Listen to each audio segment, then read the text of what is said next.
Kumusta sa aking mga precious jewels na kaibigan? Kumusta po kayong lahat? I hope na mabuti kayong kalagayan at sa umagang ito pag-uusapan pa rin natin ang Feb-ibig. Okay? Marami kasi akong kaibigan na naghahanap ng Feb-ibig. Siyempre naman, naghanda sila, hinanda nila yung kanilang preparasyon para sa isang relasyon na maganda.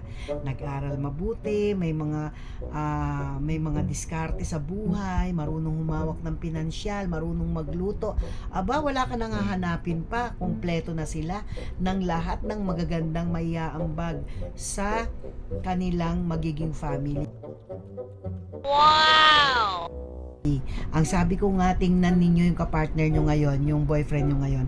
Ano ang ambag niya kung sakasakali, kung kayo ay magkatuluyan?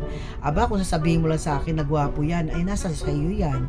Every morning nga, gwapo yung kasama mo. Pero remember, hindi yan gwapo habang buhay. Pagtanda niyan, magbabago ng yan. Tingnan mo kung tutulong naman siya sa family. Tingnan mo rin kung puro pogi lang, puro gwapo points lang ang iaambag niyan. Baka mamaya tamad, ano? At ikaw ang kakayod para sa pamilya. Pag-isipan mo mabuti. Payo ni ma'am, puro